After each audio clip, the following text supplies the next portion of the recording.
First off, it's important to understand the terminology as it pertains to RunSignUp. In RunSignUp, your race is the entire experience that you are offering. Each race is then made up of at least one, though usually multiple, events. So you can have a race, and within that race, the events can be something like a 10K, 5K, fun run, and virtual run. The basic info step is where you will create the basics for your race and the events that make up your race. The basic info setup is the first step of the RunSignUp race wizard. After you have completed this portion of the race wizard, then you will be able to move from step to step at random, saving the changes as you go. Within this video, you will learn how to enter in your race's name, location, and contact information, set the race URL, create events, and give a timer access to your race. As explained in How to Create a Race, once you click on the Create a Race button, the race wizard will open up to you on the basic info step. Here you will be asked to fill out the race details. You can start by entering in the name of your race, followed by a description of your race. In the race location section, specify the location where the race will be taking place. Please note that this is not necessarily a contact mailing address. The mailing address RunSignUp will use for sending your race payments will be set up in the payment step. This location is just for the location of your race. In this location information section, it's important to make sure that you check the spelling here because the city name that you enter here is going to be used in the race's permanent URL. As you can see, when you type in the city here, it will appear in the URL below, just as you type it above. Now the race URL field is the most important field on this page. All of the other information on this page can always be returned to and edited if you would like, but the race URL field can only be set this one time. So make sure that you pay close attention to what you're entering into this field. The beginning portion of the URL is generated from the above information. The state will come from the state field and the city will come from the city field. The ending portion of the URL is what you'll be setting here. By default, this ending portion of the URL will be autofilled from the information that you entered in the race name field above. However, this portion of the URL can be edited to say whatever you would like, provided that it doesn't match an existing race or infringe upon a copyright or trademark. Once again, it is very important that you verify that this is what you want your URL to be. This URL cannot be changed after completing this step. Make sure that you're not using years or other such specifications in your name, because the URL will remain unchanged throughout all renewals of your race. For example, you don't want your URL to read 2019, because if you hold that race in 2020 and 2021 as well, the URL will continue to say 2019. If you have a sponsor for your race who may not be the sponsor for your race the next year, then you'll likely also want to leave this sponsor out of the race URL. Delete any phrases such as first annual, and for the most part don't include any dates unless you're having something like a 4th of July run, which would typically be a 4th of July run every year, so it wouldn't matter if it was in the URL. Also make sure that all of the spelling is correct here before moving on. Next up is the race contact section. Here you will need to provide an email address so that people who are interested in learning more about your race can contact you. And by default, this email address is not listed publicly, but a contact form on your race page will send all form details to that email address. If you would like to simply list your race contact email on the race page instead of using the contact form, then you can make this edit when you get to the Your Page step of the race wizard by going down to the contact form settings and unchecking the option for Use a Contact Form. Also, after completing the basic info step, you can always go to the race dashboard, open up the race tab, select Race Page, and then Miscellaneous Settings, and in the race contact info section, you can use a custom contact URL under the race contact info, which will replace the email form which is usually found in the race contact info section. In the contact information and links section, you can also add an external race and results URL if you would like.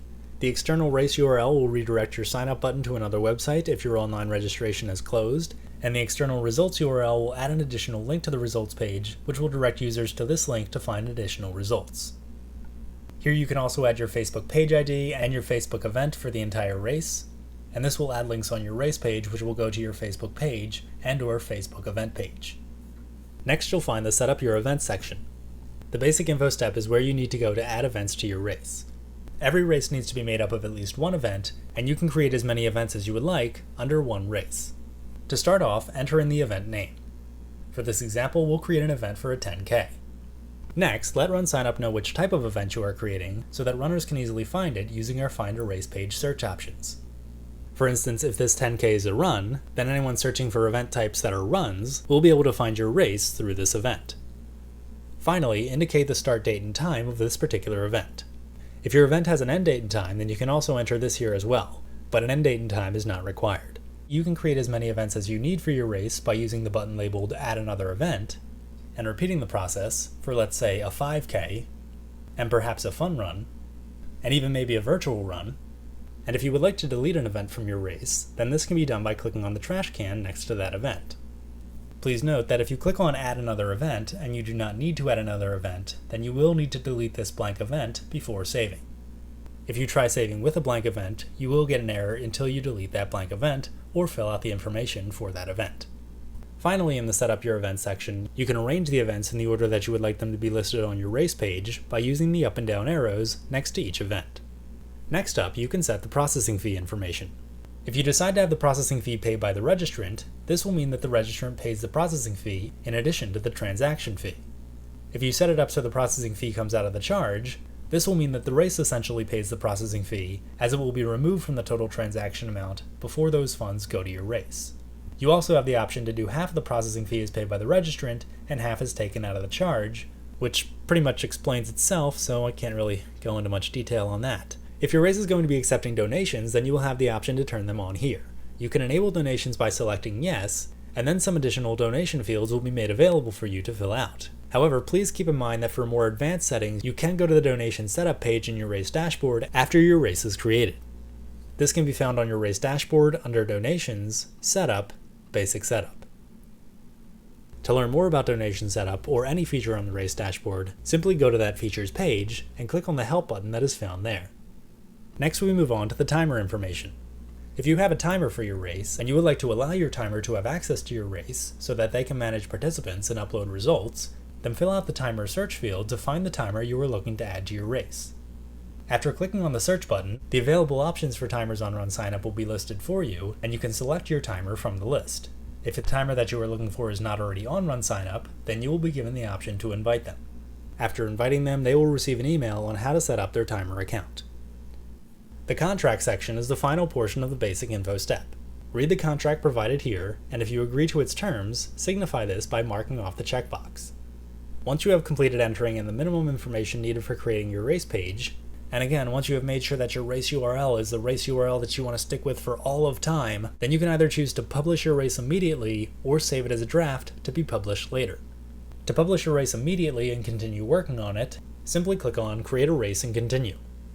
Please note that publishing your race does not mean that all of your changes are locked in. You can make edits to your race while it's published, and those edits will be reflected immediately on your race page. If you would like to create your race and not publish it at the moment, then you can check off the box for Save as Draft, and then click on Create Race and Continue. Saving your race as a draft until you have completed your setup is probably the way that most race directors will want to go. Once you have gone through all of the steps of the race wizard that you want to fill out, and you have set up all of the features on the race dashboard that you want to use for your race, then you can always return to the basic info step, uncheck the Save as Draft box, and save again. Or on the race dashboard, you can go to Race, Display, Test Mode Settings, and then Publish Race. It's important to note that although you can publish your race immediately, registration will not be enabled for your race until after certain elements in the Events, Payments, and Registration sections of the Race Wizard are completed. And registrants will see an error message if they try to sign up for your race. So it's best to leave your race in draft mode until after you have completed those steps. It's also important to note that while in draft mode, certain features of the race dashboard, such as email marketing, will not be available until after you have set up your payments and published your race. After completing the basic info step of the Race Wizard, all of the other steps in the Race Wizard will be accessible to you to update and edit in the order that you choose. Please note that you will need to complete the payment step before any of the settings that you set in your registration step will go into effect. One recommendation that we do have for races is that you add another race director. If you go to the race dashboard, you can open up the Race tab, then Secure Access/Info Sharing, and add another race director here. Having more than one account with access to your race can be very helpful, just in case you ever forget your account credentials, or if someone else at the race needs to access the race and you are not around to log in for them.